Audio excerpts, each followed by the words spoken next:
ഈ വെള്ളക്കെട്ടിലേക്ക് ഒരു ബൈക്ക് വീണപ്പോഴാണ് നമ്മൾ വിളിച്ചത്. വെള്ളത്തിൽ വീണുകൊണ്ട് അയാൾക്ക് വാഹനത്തിലല്ലാതെ അയാൾക്കൊരു പരിക്കും പറ്റാതെ അയാൾ രക്ഷപ്പെട്ടത്. ഇത്രയും കടകൾ ഇവിടെ കൊണ്ടുവന്ന് വെച്ചിട്ട് ഈ വെള്ളക്കെട്ടിലൂടെ ഒരു കാർ ഇറങ്ങി ഒരു ബൈക്ക് ഇറങ്ങിയിട്ട് ഒരാൾക്ക് പോകാൻ കഴിയില്ല. എത്ര മീറ്റർ ദൂരമുണ്ട് വെള്ളം കെട്ടി നിൽക്കുന്നത് നിങ്ങൾ കണ്ടല്ലേ.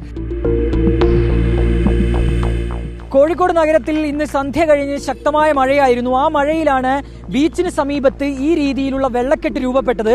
ഇത് നമ്മൾ മുൻപ് കാണാത്തൊരു കാഴ്ചയാണ്. ദൃശ്യങ്ങളിലേക്ക് പോയാൽ കാണാം, കോഴിക്കോടിന്റെ മുഖച്ഛായ തന്നെ മാറ്റിയ ഫുഡ് സ്ട്രീറ്റ് ആണ്. അതായത് ഈ തട്ടുകടകളൊക്കെ മാറ്റി കോർപ്പറേഷൻ വിഭാവനം ചെയ്ത പുതിയ ഫുഡ് സ്ട്രീറ്റ് ആണ് നമ്മൾ കാണുന്നത്. അതുമായി ബന്ധപ്പെട്ട് നടത്തിയ പ്രവർത്തനങ്ങൾ, ആ പ്രവർത്തനങ്ങളാണ്, നിർമ്മാണ പ്രവർത്തനങ്ങളാണ് ഈ രീതിയിൽ വെള്ളക്കെട്ട് രൂപപ്പെടാൻ കാരണമായത് എന്നുള്ളതാണ് ഇപ്പോൾ ഈ ഇവിടെയുള്ള വ്യാപാരികളൊക്കെ പറയുന്നത്. കാരണം ഈ വെള്ളം കടന്നു പോകാൻ, മഴ പെയ്തു കഴിഞ്ഞാൽ സ്വാഭാവികമായും വെള്ളം ഉണ്ടാകും.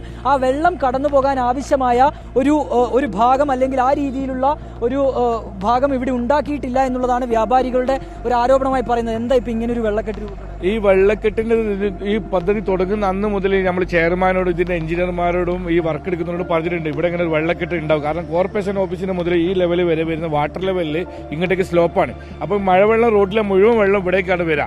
ഇത് 16 മീറ്റർ റോഡാണ്. ഈ റോഡിലേക്ക് 12 മീറ്റർ വെള്ളമാണ്. നിങ്ങൾക്ക് കണ്ടാൽ മനസ്സിലാവും. ബാക്കി 4 മീറ്റർ റോഡിനായിട്ട് ഉപയോഗിക്കാൻ പറ്റുന്നുള്ളൂ. ഈ 4 മീറ്ററിനുള്ളിലൂടെയാണ് വാഹനങ്ങൾ പോകുന്നത്. അതിനിടയ്ക്ക് ഏതെങ്കിലും ഒരു ബൈക്ക് ഇങ്ങോട്ട് കയറി വന്ന് ഈ വെള്ളക്കെട്ടിൽ വീണു പോവാണ്. നേരത്തെ ഞങ്ങൾ വിളിച്ചു വരുത്തിയതിന് കാരണം തന്നെ ഈ വെള്ളക്കെട്ടിലേക്ക് ഒരു ബൈക്ക് വീണപ്പോഴാണ് നമ്മൾ വിളിച്ചത്. വെള്ളത്തിൽ വീണുകൊണ്ട് അയാൾക്ക് വാഹനത്തിലല്ലാതെ അയാൾക്കൊരു പരിക്കും പറ്റാതെ അയാൾ രക്ഷപ്പെട്ടത്. ഇത് കണ്ടില്ലേ നിങ്ങൾ? ഇത്രയും കടകൾ ഇവിടെ കൊണ്ടുവന്ന് വെച്ചിട്ട് ഈ വെള്ളക്കെട്ടിലൂടെ ഒരു കാർ ഇറങ്ങി ഒരു ബൈക്ക് ഇറങ്ങിയിട്ട് ഒരാൾക്ക് പോകാൻ കഴിയില്ല. എത്ര മീറ്റർ ദൂരമുണ്ട് വെള്ളം കെട്ടി നിൽക്കുന്നത് നിങ്ങൾ കണ്ടല്ലേ. ഈ റോഡിൽ നിന്ന് ഏകദേശം 12 മീറ്ററിൽ കൂടുതൽ വെള്ളം കെട്ടി നിൽക്കുകയാണ്. നമ്മളിത് പറഞ്ഞതാണ്, ഇങ്ങനൊരു സംവിധാനം ഉണ്ട്, വെള്ളം പോകാനുള്ള ഒരു വഴി വേണം. ഇവിടെ ഒരു ഡ്രെയിനേജ് ഇല്ല. അതായത് കോർപ്പറേഷൻ ഉണ്ടായ കാലം അന്ന് മുതലേ ഇവിടെ ഡ്രെയിനേജ് ഇല്ല. ഈ കോഴിക്കോട് ബീച്ചിലേക്ക് ഈ വരുന്ന വാഹനങ്ങൾ വെള്ളങ്ങൾക്ക് പോകാനുള്ള സംവിധാനം ഇല്ല. അത് നമ്മൾ പറഞ്ഞു. അങ്ങനെയാണെങ്കിൽ ഒരു ഹോൾ ഇട്ട് കൊടുക്കുക, ഒരു മെയിൻ ഹോൾ വഴി ഇട്ട് കൊടുത്തു കഴിഞ്ഞാൽ ബീച്ചിലേക്ക് വെള്ളം ഇറങ്ങി പോയിക്കോളൂ. ഓല അതും ചെയ്തില്ല. ഈ വെള്ളം അങ്ങോട്ട് കടന്നു പോകാനുള്ളൊരു വഴിയില്ല അല്ലേ? ഇല്ല, അതിലേക്കുള്ള വഴിയില്ല. എല്ലാ സംവിധാനം കോഴിക്കോട് കോർപ്പറേഷൻ ഒരുക്കിയിട്ടില്ല. അതാണ് സത്യം. നമ്മൾ സാധാരണ രീതിയിൽ ഇങ്ങനെ ഒരു കാഴ്ച നമ്മൾ കണ്ടിട്ടില്ലല്ലോ അല്ലെ. ഇതിപ്പം ഇതുമായി ബന്ധപ്പെട്ട ഒരു വഴിയില്ലാത്തതാണ് ഇങ്ങനെ ഒരു വെള്ളം. അങ്ങനെ ഉണ്ടായതിനെ കൊണ്ടാണ് ഇത്ര കാലമായി ഇപ്പൊ ഇങ്ങനെ തന്നെ നിൽക്കണേ. ഒരു സംഭവമില്ല. ഒരു വെള്ളം പോകാനുള്ള സാഹചര്യം പോലും ഉണ്ടാക്കണ്ടേ, അതുവരെ ഉണ്ടായില്ല. വാഹനങ്ങളൊക്കെ നിർത്തിയിടാനും ബുദ്ധിമുട്ടുണ്ട്. നടന്നു ഈ വെള്ളത്തിൻ്റെത് നമുക്ക് പരിഹരിക്കാം, അല്ലെങ്കിൽ വെള്ളത്തിന്റെ താൽക്കാലിക ബുദ്ധിമുട്ടായി കാണാം. ഞാൻ ഇതിൽ ഭീകരമായൊരു വിഷയം എന്ന് വെച്ചാൽ 90 വാഹനങ്ങളാണ് ഇവിടെ സർക്കാർ കോർപ്പറേഷന് ലൈസൻസ് ഉള്ള ആളുകൾ. കോർപ്പറേഷൻ നൽകിയ വാഹനങ്ങളല്ല, ഇവിടുത്തെ തൊഴിലാളികൾ 3 ലക്ഷം രൂപ കേരള ബാങ്കിൽ നിന്ന് ലോൺ എടുത്ത് വാങ്ങിയ വാഹനങ്ങളാണ്. അത് വാഹനം നിർമ്മിച്ചതും അതിന് ചുമതല നൽകിയതും കോർപ്പറേഷനാണ്. ആ വാഹനങ്ങൾക്ക് മുഴുവൻ ഇരുമ്പിന്റെ ബോഡിയാണ്. അതിനകത്താണ് കറണ്ട് ലൈൻ കൊടുത്തിരിക്കുന്നത്. എന്തെങ്കിലും ഒരു ഷോർട്ട് സർക്യൂട്ട് ഇതുപോലെ മഴ വന്ന് വണ്ടിൻ്റെ അകത്ത് നിങ്ങൾ വന്ന് വിഷലെടുത്തങ്ങ് കാണാം, എല്ലാ വാഹനത്തിൻ്റെ അകത്തും വെള്ളം കയറിയിട്ടുണ്ട്.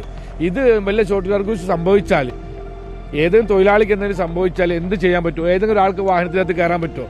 കയറി തൊഴിലാളിയെ രക്ഷിക്കാൻ പറ്റുമോ? ലൈനിനുള്ള കട്ട് ഓഫ് ഉണ്ട്, പക്ഷേ കറണ്ട് താഴത്തുനിന്ന് വരുന്ന കറണ്ട് ഡയറക്റ്റ് ഇരുമ്പ് ബോഡിയിലാണ് കണക്ട് ചെയ്തിരിക്കുന്നത്. അത് ഒന്നും എനിക്ക് തോന്നുന്നു ഫയർഫോഴ്സിന്റെ അല്ലെങ്കിൽ ബന്ധപ്പെട്ട അധികാരികൾ, ചുമതലപ്പെടുത്ത അധികാരികൾ വന്ന് പരിശോധിച്ചൊരു NOC നൽകണമെന്നാണ് നമ്മളെ അഭിപ്രായം.